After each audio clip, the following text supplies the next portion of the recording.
Hello my dear friends, आप सब लोग कैसे हैं। आपका मेरे यूट्यूब चैनल मैथ्स जोन में स्वागत है।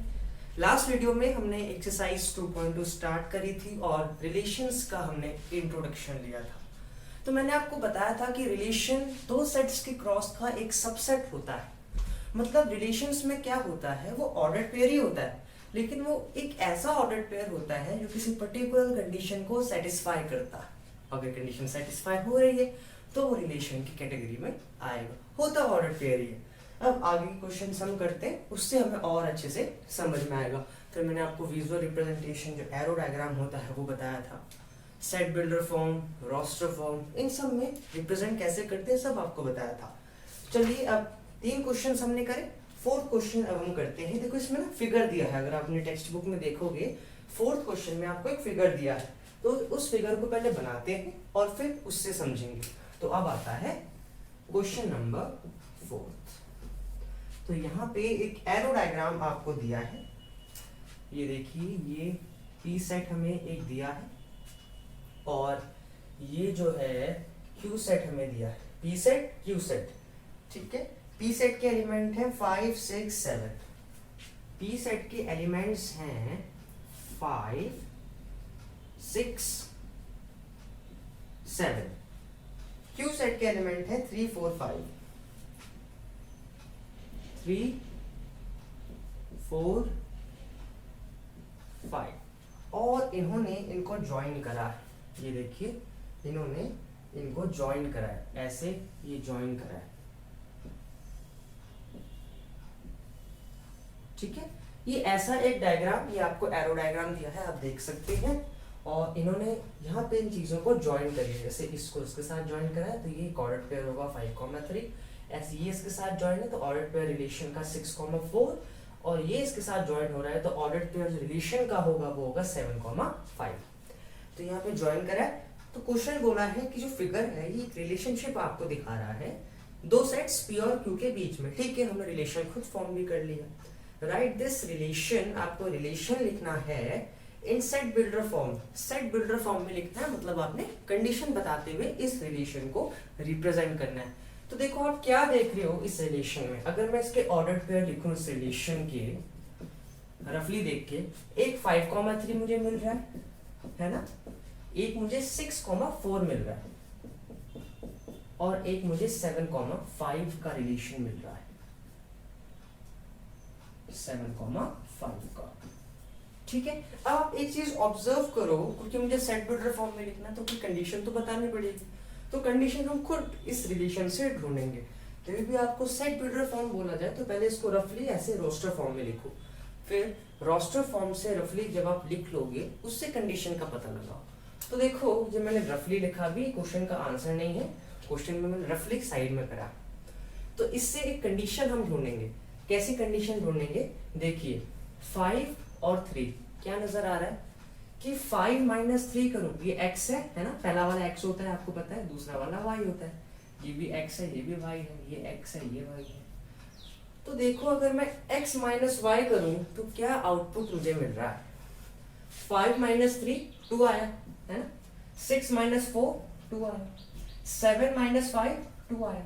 तो जब मैं इनका डिफरेंस कर रहा हूं, x - y जब मैं कर रहा हूं तो डिफरेंस मुझे 2 मिल रहा है, हर पार्ट में 2 मुझे डिफरेंस मिल रहा है। तो कंडीशन मुझे मिल गई, इक्वेशन मुझे मिल गई x - y = 2। तो इसको सेट बिल्डर फॉर्म में लिखना है। फर्स्ट पार्ट है R is a relation of x, y, ठीक है। अब पहला वाला फर्स्ट सेट को बिलोंग करता है, where x belongs to p set, या ये स्टेटमेंट ना बाद में लिखेंगे, पहले हम इक्वेशन लिख लेते हैं। तो हमने क्या लिखा, R is a relation of x, y। अब जो हमें क्या मिला था, कंडीशन मिली थी, वेयर x - y = जहां पर पहला वाला x फर्स्ट सेट को बिलोंग करेगा, x बिलोंग्स टू p, और दूसरा वाला y जो है सेकंड सेट को बिलोंग करेगा जो कि q है। तो ये सेट बिल्डर फॉर्म है कि भाई R एक x, y का रिलेशन है। फिर हमने कंडीशन बता दी जहां पे x - y = 2 आ रहा है, जैसे हमने इसको एस्टिमेट भी करा था। फिर पहला वाला फर्स्ट सेट को बिलोंग करता है p को, और y दूसरे सेट को q को बिलोंग करेगा।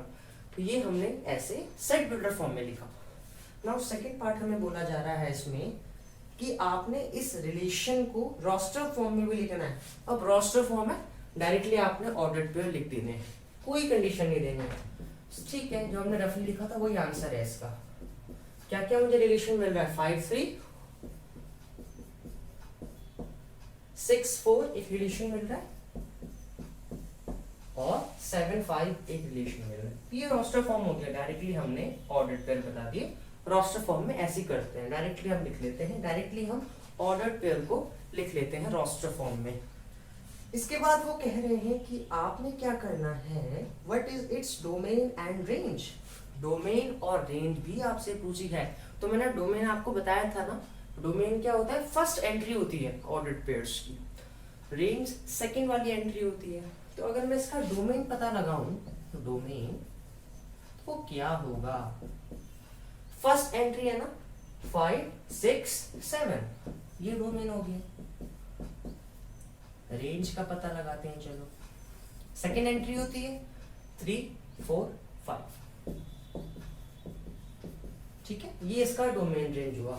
तो ये क्वेश्चन जो है इसको ऐसे करना है, ठीक है, आई होप आपको समझ में आया होगा।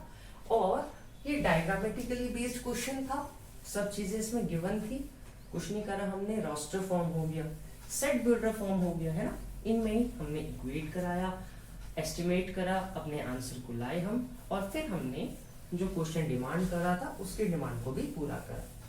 तो कहने का मतलब ये है कि अगर आप बिल्कुल सिस्टमैटिक वे में चलोगे, हर एक चीज को सिस्टमैटिकली करोगे, तो सब चीजें आपके लिए आसान हो जाएंगी। हम क्या करते हैं, हमारी टेंडेंसी होती है, हम क्या करते हैं, क्वेश्चन को खुद ही से टफ बना लेते हैं। ऑल्दो क्वेश्चन टफ होता नहीं है, हम खुद उसको टफ कर देते हैं। तो इसका मेन सॉल्यूशन यही है कि अगर आप बिल्कुल सिस्टमैटिकली चलोगे तो हर एक क्वेश्चन का सॉल्यूशन पॉसिबल होता है। Okay, now comes next question, that is question number 5। Fifth question हमसे बोला गया है, ए एक सेट है 1 2 3 4 6, ए सेट हमें दिया है, एलिमेंट्स हैं 1 2 3 4 एंड 6, ये इसके एलिमेंट्स हमें गिवन है 1 2 3 4 6। देन वो कह रहे हैं let R with a relation on A define by this. अब आर हमें रिलेशन दिया है कुछ ऐसा, और रिलेशन ए में है, ऑन ए का मतलब ए से ए का रिलेशन है, ऑन बी कहते तो बी से बी का रिलेशन होता, तो ऑन ए कहा है, ए से ए का रिलेशन है, रिलेशन क्या है, ऑन ए मतलब ए से ए का रिलेशन है इसमें।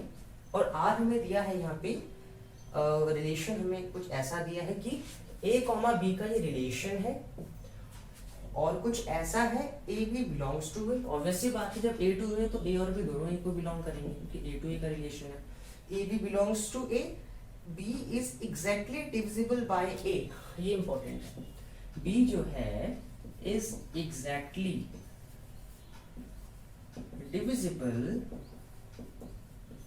बाय ए।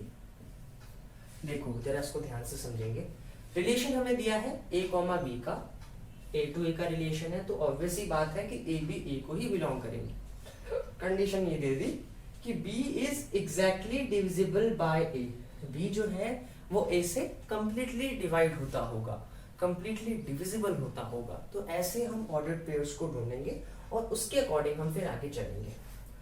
तो यहाँ पे बोला है first write relation in roster form, तो क्या करना है आपने, रिलेशन को रोस्टर फॉर्म में दिखा देना है। सेम हम मेथड अपनाएंगे, हम क्या करेंगे, एरो डायग्राम से हेल्प लेंगे, ठीक है, विजुअल रिप्रेजेंटेशन करेंगे, फिर देखेंगे। तो बनाते हैं इसको, ये मैंने ए टू ए का रिलेशन है तो ए दोनों सेट्स आ जाएंगे, ठीक है।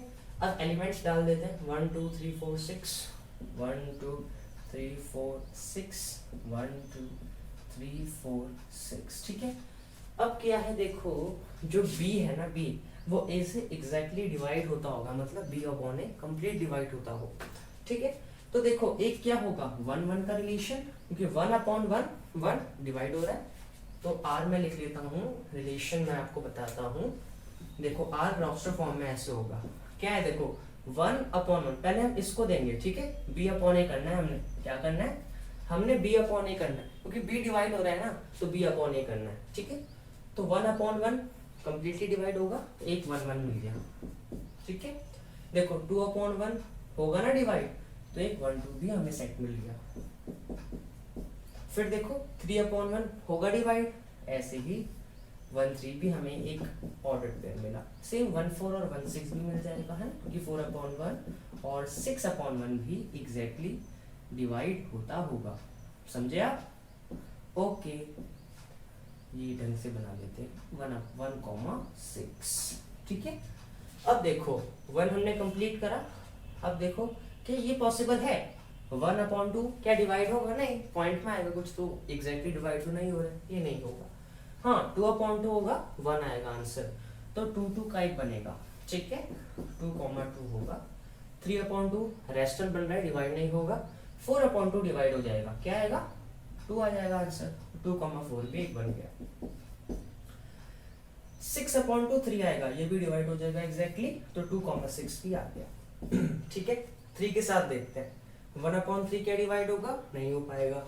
2/3 क्या डिवाइड हो पाएगा? नहीं हो पाएगा। हाँ, 3/3 1 आ जाएगा, ये एग्जैक्टली डिवाइड हो रहा है।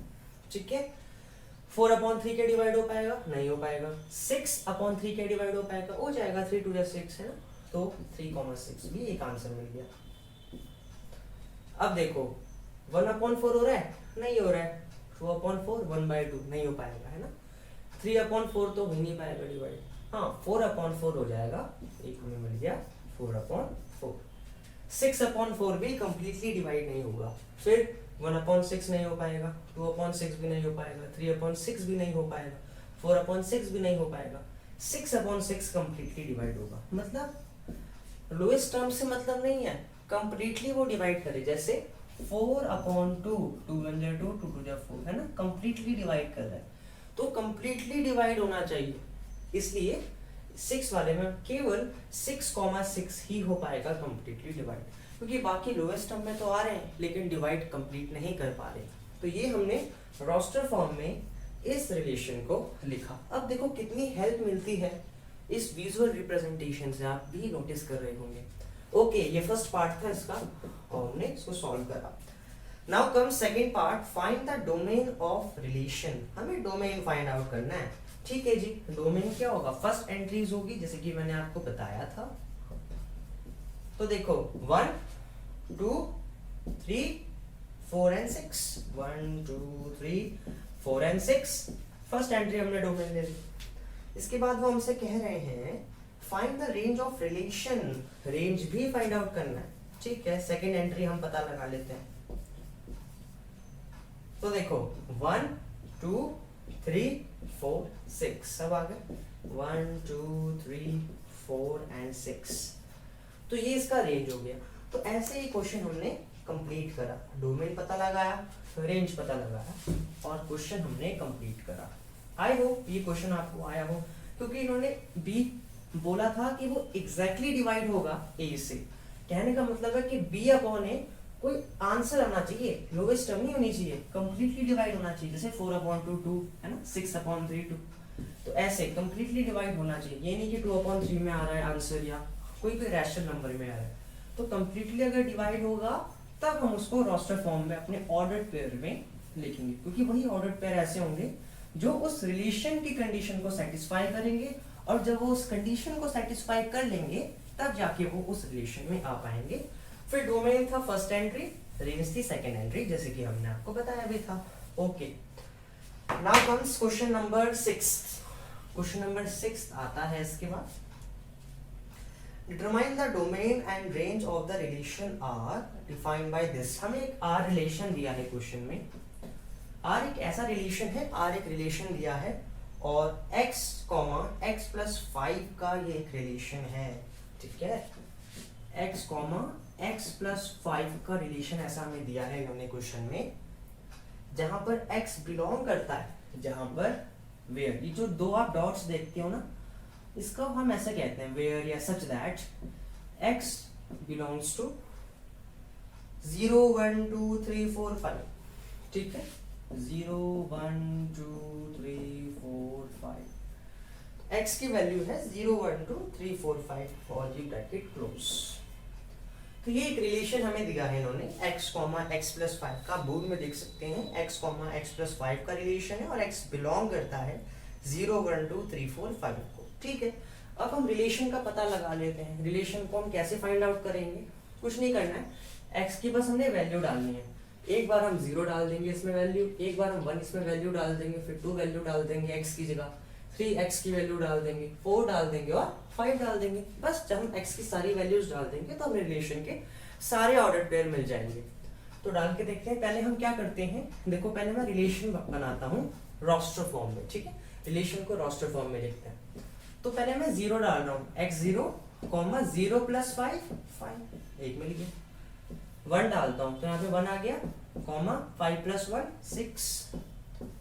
2 डालता हूँ, यहाँ पे 2 आ गया, 5 + 2 7।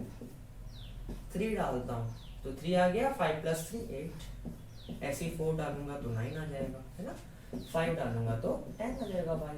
तो ऐसे ही हमने इसको सॉल्व करा, ठीक है। 0 1 2 3 4 5 हमने डाला और ये रिलेशन हमें मिल गया। बस अब इसका डोमेन फाइंड आउट कर लो। फर्स्ट एंट्री होती है 0 1 2 3 4 5 जो हमें दिख रहा है। देन रेंज, पता है आपको रेंज क्या होता है। सेकेंड एंट्री होती है 5 6 7 8 9 10। 5 6 7 8 9 10। बस क्वेश्चन में इन्होंने हमसे यही पूछा था कि determine the domain and range. बस डोमेन रेंज पूछा था और वही हमने फाइंड आउट कर दिया। तो देखा ना कितना इजी था ये क्वेश्चन। कुछ नहीं था, बस हमें x की वैल्यू डालनी थी और रोस्टर फॉर्म में रिलेशन को लाना था। देखो ये तो अभी बेसिक है, 11th की बात करूं तो बिल्कुल बेसिक कंसेप्ट है। 12th क्लास में थोड़ा सा हाई होगा आपका रिलेशन फंक्शन, जहाँ पे लॉग वॉग ये सारी चीजें आएंगी। तो उसके लिए भी आपने प्रिपेयर होते हुए चलना है, और वो हम कब कर पाएंगे, जब हम यहाँ पर फोकस करेंगे। तो हमने देखा कि कितना इजी क्वेश्चन था, हमने बस वैल्यूज को डाला और आंसर जो है अपना पा लिया। तो ऐसे ही आपने भी करना है, कंडीशन को देखते हुए सारी चीजें आपने डालनी है। Okay, now comes next question, question number 7। तो 7th क्वेश्चन आता है अब, और 7th क्वेश्चन में हमें बोला है write the relation R this, ठीक है, इन रोस्टर फॉर्म। ठीक है, हमें एक रिलेशन दिया है, क्या दिया है वो बताता हूँ। आर एक रिलेशन क्वेश्चन में दिया है जो कि है x, x³ का, x, x³ का एक रिलेशन हमें दिया है, ठीक है। x, x³ का रिलेशन दिया है, जहां पर x is a prime number less than 10, where या such that x is a prime number less than 10, ठीक है। x एक प्राइम नंबर है जो 10 से छोटा है इन रोस्टर फॉर्म। तो इस रिलेशन को रोस्टर फॉर्म में लिखना है। ये हमें रिलेशन दिया है क्वेश्चन में, और इस रिलेशन को हमें रोस्टर फॉर्म में लिखना है। तो रिलेशन है x, x³ का, और बोला ये गया है, कंडीशन ये दी है कि x एक प्राइम नंबर होना चाहिए जो 10 से छोटा। तो 10 से छोटे कितने प्राइम नंबर हो सकते हैं, x की पॉसिबल वैल्यूज क्या क्या हो सकती है। तो देखो x क्या क्या हमारा हो सकता है। प्राइम नंबर एक 2 होगा, है ना, और 3 होगा, देन 5 होगा, देन 7 होगा, 8 9 10 नहीं हो पाएगा। तो 2 3 5 7 यही प्राइम नंबर है जो 10 से छोटे, क्योंकि बोला क्या गया था, x प्राइम नंबर होना चाहिए जो 10 से छोटा हो। तो x हम क्या क्या डाल सकते हैं, एक 2 डाल सकते हैं, एक 3 डाल सकते हैं, 5 डाल सकते हैं, 7 डाल सकते हैं। यही तो प्राइम नंबर है। 8 नहीं होगा, 9 नहीं होगा, और 10 तो होगा ही, क्योंकि 10 से छोटा बोला है। तो ये प्राइम नंबर है। बस हम x की वैल्यू डाल देंगे यहाँ। x की वैल्यू हमने फाइंड आउट कर ली कंडीशन के अकॉर्डिंग। अब ये वैल्यूज इसमें डाल देंगे। तो रिलेशन को रोस्टर फॉर्म में लिखना है वैसे भी, तो हम रिलेशन फाइंड आउट कर लेंगे। क्या क्या रिलेशन आ जाएगा, पहले 2 डालते हैं। 2 हमने 2 डाला पहले, ठीक है, 2 डाला x की जगह। तो पहले हम 2 डालते थे इसमें। तो 2, 2 का क्यूब क्या होता है 8, एक ये मिला। अब 3 डालते हैं, 3 डाला x की प्लेस में, और 3 का क्यूब कितना हो गया 27, ठीक है। 5 डाला अब x की प्लेस में, 5 का क्यूब क्या हो गया 125। एंड फाइनली 7 डाला x की प्लेस में, और 7 का क्यूब देख लो 49 into 7 343। तो 7, 343 ये था, ये 343 है, ठीक है। तो तो आपने देखा इतना छोटा क्वेश्चन था, हमने x की पहले वैल्यूज डाली, बस फिर इन वैल्यूज को इस रिलेशन में डाला। पहले 2 को डाला, 2 का क्यूब 8 हो गया, 3 को डाला, 3 का क्यूब 27 हो गया, 5 को डाला, 5 का क्यूब 125 हो गया, और एट लास्ट 7 को डाला, 7 का क्यूब 343 हो गया।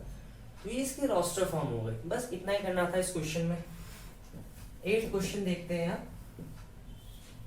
8 क्वेश्चन में देखो हमें बोला गया है ए एक रिलेशन है एक्स वाई जेड का, सॉरी एक सेट है, इसके एलिमेंट है एक्स वाई जेड, ठीक है।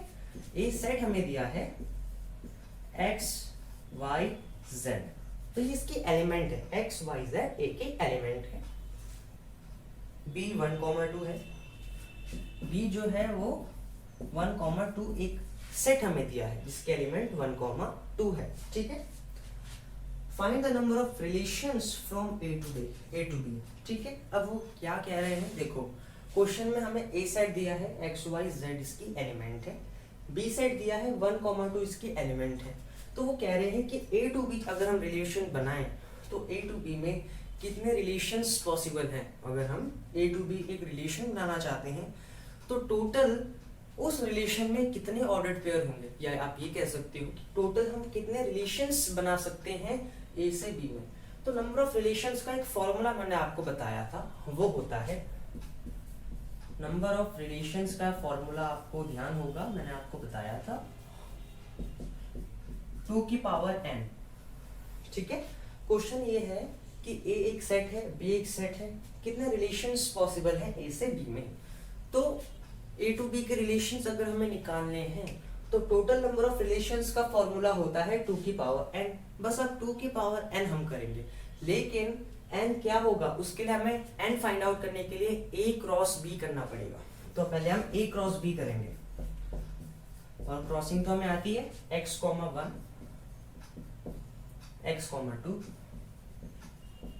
y, 1 y, 2 z, 1 and z, 2, ठीक है। ये हमने क्रॉस करा। अब n जो नंबर ऑफ ऑर्डर्ड पेयर है, ठीक है। कितने ऑर्डर्ड पेयर है, 1 2 3 4 5 6, तो 2 की पावर 6। तो इतने रिलेशंस पॉसिबल हो पाएंगे,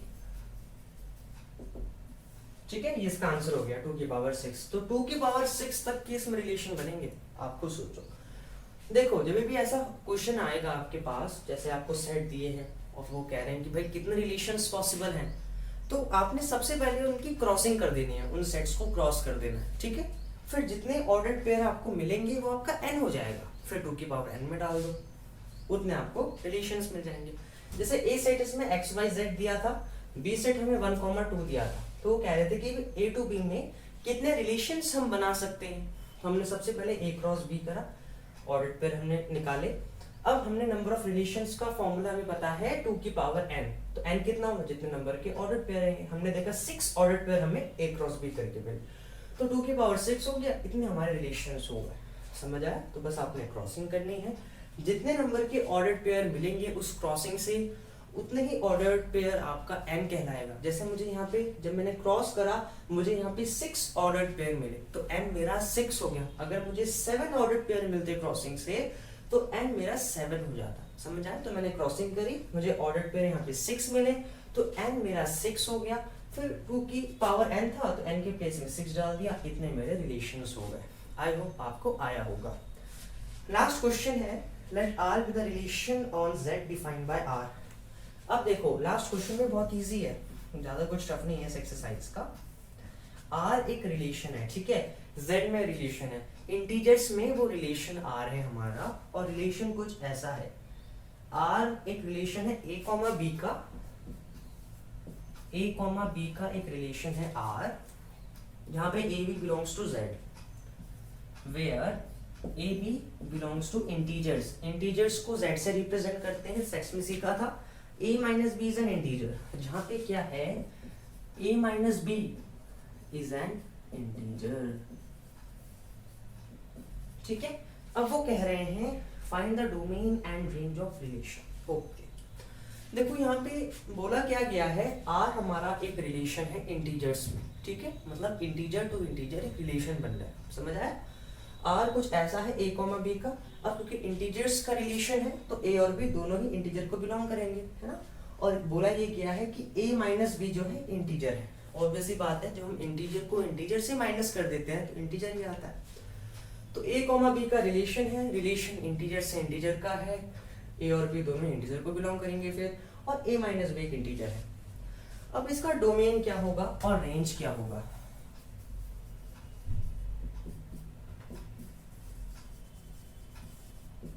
ठीक है, तो देखो जब मैं इसके रिलेशंस फाइंड आउट करूंगा, उसके जो ऑर्डर्ड पेयर होंगे, तो उस रिलेशन के जो ऑर्डर्ड पेयर मुझे मिलेंगे उसमें जो फर्स्ट एंट्री होगी और सेकंड एंट्री होगी वो इंटीजर ही तो होगी। जरा आप खुद सोचो, इंटीजर से इंटीजर का रिलेशन बन रहा है, ठीक है। तो जब मैं एरो डायग्राम से ऑर्डर्ड पेयर निकालूंगा, जब लाइंस में ड्रॉ करूंगा, तो मुझे इंटीजर ही तो मिलेगा। जो फर्स्ट एंट्री होगी वो इंटीजर ही होगी और सेकंड एंट्री भी इंटीजर ही होगी, है ना। तो डोमेन क्या होगा, जेड होगा, रेंज भी आपका जेड होगा। दोनों ही आपके इंटीजर्स कहलाएंगे क्योंकि इंटीजर से इंटीजर का रिलेशन है। मैं एरो डायग्राम से लाइन ड्रॉ करूंगा तो जो फर्स्ट एलिमेंट है सारे इंटीजर्स है, सेकंड सेट भी सारे इंटीजर्स है।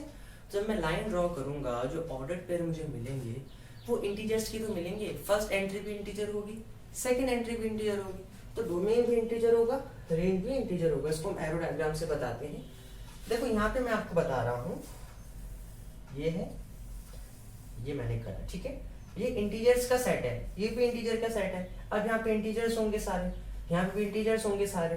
तो मैं जब इसको ऐसे लाइन ड्रॉ करूंगा तो फर्स्ट एलिमेंट भी क्या है, इंटीजर है, सेकंड एंट्री भी क्या है, इंटीजर है। तो फर्स्ट एंट्री भी इंटीजर है, सेकंड एंट्री भी इंटीजर है, तो डोमेन भी इंटीजर्स होंगे, रेंज भी इंटीजर्स होगी, क्योंकि इंटीजर से हम इंटीजर ही जो है रिलेशन निकाल रहे हैं।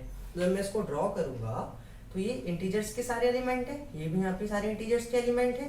डोमेन आपका इंटीजर हो जाएगा, रेंज आपका इंटीजर हो जाएगा, क्योंकि इंटीजर्स के तो सेट है, इसलिए डोमेन आपका सारे इंटीजर्स का सेट होगा, रेंज भी आपके इंटीजर्स ही होंगे। समझ आया।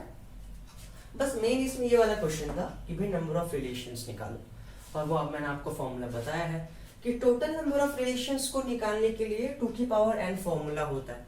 फिर हमने n कैलकुलेट करा, कैसे, हमने क्रॉसिंग करी, जितने हमें ऑर्डर्ड पेयर मिले उतना हमारा n हो गया। 6 ऑर्डर्ड पेयर मिले तो 6 हमारा n हो गया, बस n की जगह 6 डाला, 2 की पावर 6 हो गई, इतने हमारे रिलेशंस हो गए। तो ये हमने सारा कंप्लीट करा, ये एक्सरसाइज हमने पूरी करी। आई होप आपको वीडियो समझ में आई होगी और इसमें कंफ्यूज मत होना। लास्ट क्वेश्चन में बस बोला ये गया था कि भाई इंटीजर से इंटीजर का सेट है, समझ आया। तो यहाँ पे सारे इंटीजर्स होंगे, यहाँ पे भी सारे इंटीजर्स होंगे। एरो डायग्राम में ऐसे तो करते हैं, यहाँ पे एक सेट होता है, यहाँ पे दूसरा सेट होता है। अब दोनों ही सेट इंटीजर के हैं तो यहाँ पे सारे इंटीजर्स होंगे, यहाँ पे भी सारे इंटीजर्स होंगे। फिर हमने अगर हम इसको मिलाते हैं, मान लो कोई ऑर्डर्ड पेयर कंडीशन सेटिस्फाई भी कर रही हूँ, तो हम इसको मिलाते हैं ना सिर्फ डायग्राम में, तो ये इंटीजर है, ये भी इंटीजर है, तो डोमेन भी इंटीजर हो गया, ये भी इंटीजर हो गया, ऐसे, ठीक है।